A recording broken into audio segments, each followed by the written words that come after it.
Hello everyone, जय श्री कृष्णा। कर्माबाई को मारवाड़ की मीरा भी कहा जाता है। जब जब भगवान कृष्ण का उल्लेख आता है, कर्मा का नाम भी आ ही जाता है। वे भगवान की महान भक्त थीं और भगवान श्री कृष्ण उनके हाथ से ही प्रतिदिन भोग ग्रहण कर भोग की थाली रिक्त कर देते थे। राजस्थान के नौगौर जिले की मकराना तहसील में एक गांव है कालवा। इस गांव में जीवन राम डूडी के घर 1615 ईस्वी में एक पुत्री का जन्म हुआ। भगवान की बहुत मन्नतें मांगने के बाद इनका जन्म हुआ था। नाम रखा गया कर्मा। कर्मा के चेहरे पर एक अनोखी आभा रहती थी। जीवन राम स्वयं धार्मिक पुरुष एवं अनन्य कृष्ण भक्त थे। उन्होंने भगवान के नाम मदन मोहन से अपने घर में कृष्ण भगवान का मंदिर बना रखा था।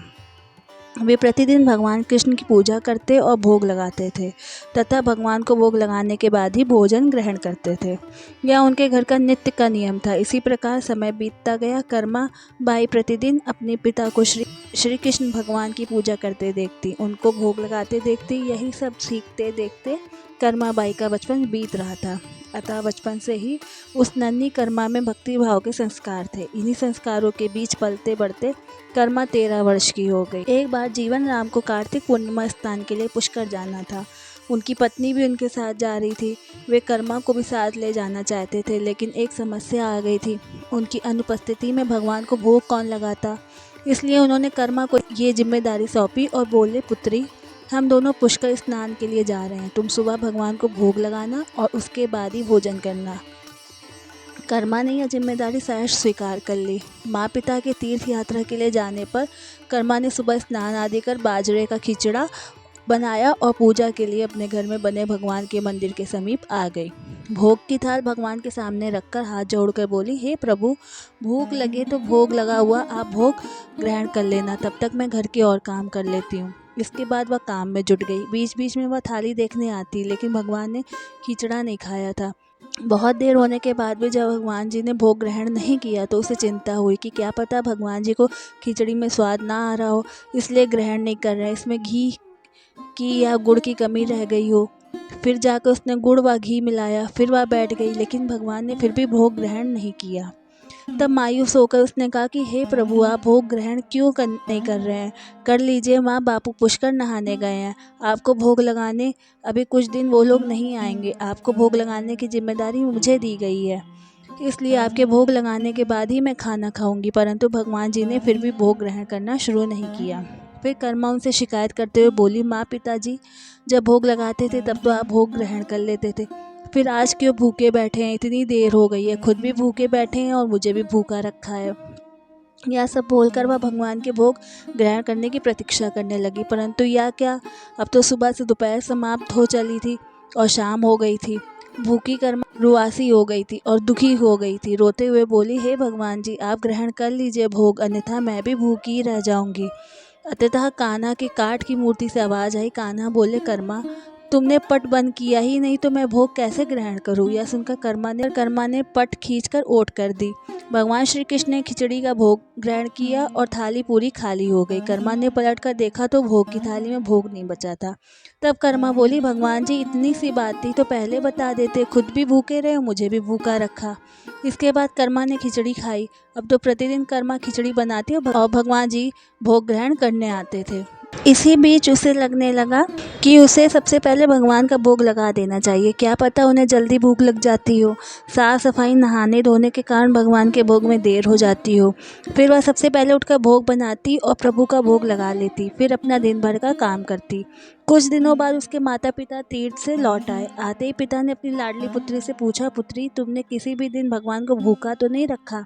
कर्मा बोली, नहीं पिताश्री, मैंने भगवान जी को प्रतिदिन भोग लगाया। फिर जब माँ रसोई घर में गई तो देखा जाते समय तो गुड़ का मटका पूरा भरा था, अब खाली कैसे हो गया? उन्होंने कर्मा को बुलाया और पूछा, पुत्री, गुड़ कहाँ है? कर्मा ने बताया कि रोज भगवान कृष्ण उसके पास आते और खिचड़ी का भोग ग्रहण करते। कहीं मिठास कम ना हो जाए इसलिए खिचड़ी में गुड़ कुछ ज़्यादा डाल दिया। उसने पहले दिन हुई परेशानी के बारे में बता दिया। कर्मा ने कहा, भगवान जी ने बहुत देर तक ग्रहण नहीं किया था भोग, फिर पट बंद करने पर किया। यह यह सुनकर माता पिता चकित रह गए। वे जिन ईश्वर के आशीर्वाद हेतु इतनी दूर तीर्थ यात्रा पर गए थे, जिन्हें पाने के लिए लोग न जाने क्या क्या करते हैं, कहाँ कहाँ ढूंढते हैं, वे भगवान उनकी बेटी के हाथ से उनके घर में खिचड़ी खाते हैं, यह कैसे संभव है। उन्हें चिंता भी हुई कि बेटी बावली तो नहीं हो गई है। ये भी सोच लिया कि क्या पता कर्मा ने ही पूरा गुड़ खा लिया हो। इस पर कर्मा ने कहा, अगर आपको यकीन नहीं है तो कल देख लीजिएगा, मैं खुद भगवान को भोग लगाऊंगी। इस आशय से वे रात भर सो नहीं पाए। दूसरे दिन कर्मा ने खिचड़ी बनाई और मंदिर में भोग की थाली रखकर पट बंद कर दिया और बोला, हे भगवान जी, ये लोग मान नहीं रहे, मैंने आपको ही गुड़ घी खिलाया है, अब आप भोग खाकर स्वयं सिद्ध कीजिए। भक्त की पुकार सुन भगवान को आना ही था और कान्हा खिचड़ी खाने आ गए। जब पट खुला तो जीवन राम और उनकी पत्नी आश्चर्यचकित थे कि भोग की थाली में भोग बचा ही नहीं। फिर कर्मा का जीवन प्रतिदिन भोग लगाते ही निकला। जब उनके माता पिता नहीं रहे तब वे एक दिन अपने कान्हा की मूर्ति को साथ लेकर तीर्थाटन के लिए निकल पड़ी, परंतु भगवान की कृपा से उन्हें हर दिन खिचड़ी भोग बनाने के संसाधन मिल ही जाते थे और वे प्रतिदिन कान्हा को खिचड़ी खिला लेती थी। तीर्थाटन करती हुई देवी कर्मा भगवान जगन्नाथ की नगरी पहुंच गई और वहीं रहने का मन बना लिया। वहां भी रोज भगवान को खिचड़ी का भोग लगाती और पट बंद कर देती।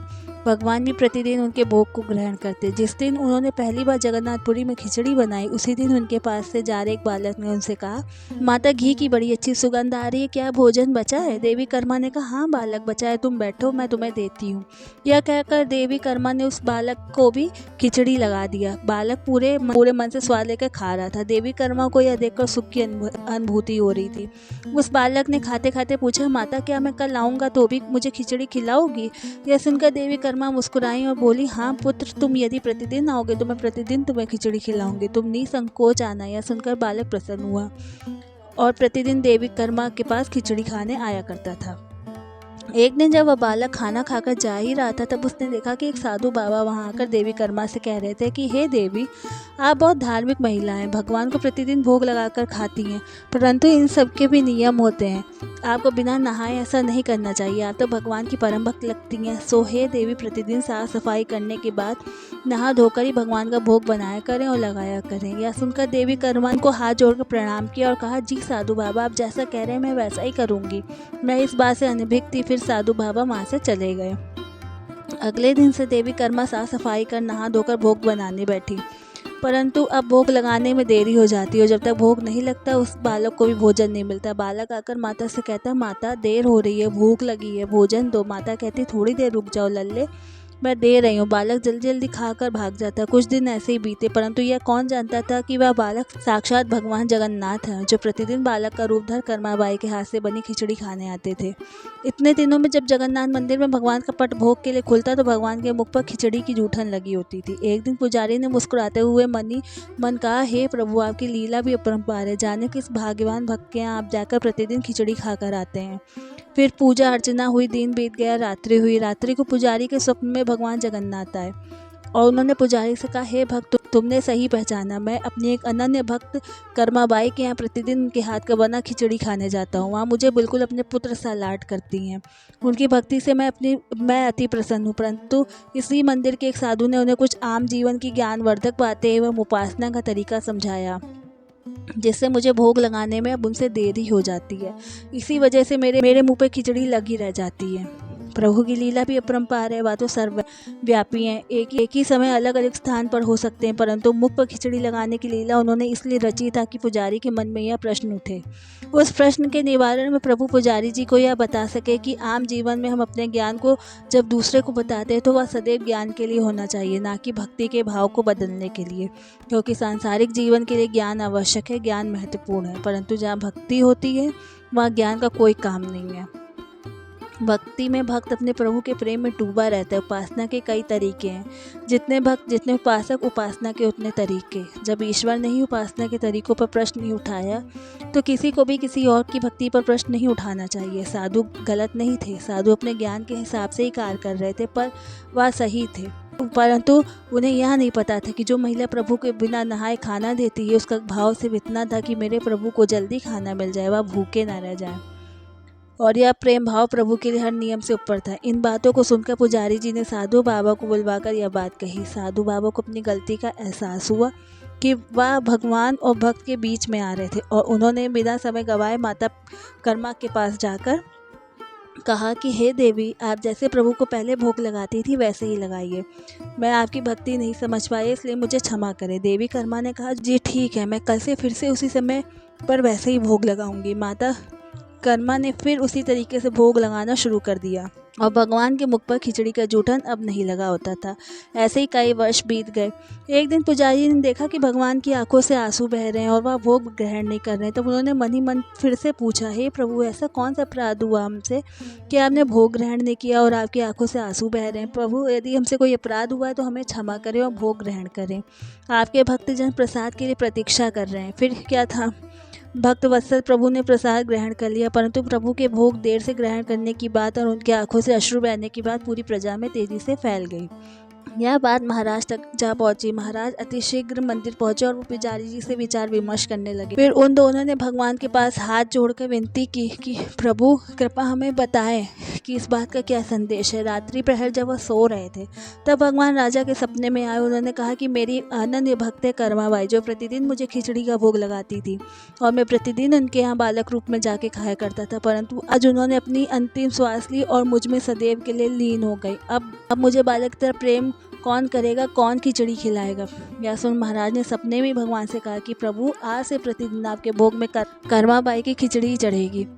यही सपना उन्होंने अपने दरबार में सुनाया और उसी दिन से भगवान जगन्नाथ के भोग में कर्माबाई की खिचड़ी भी चढ़ने लगी। यह थी भक्त कर्माबाई की कथा और उनके खिचड़ी से जुड़ी प्रभु की लीला।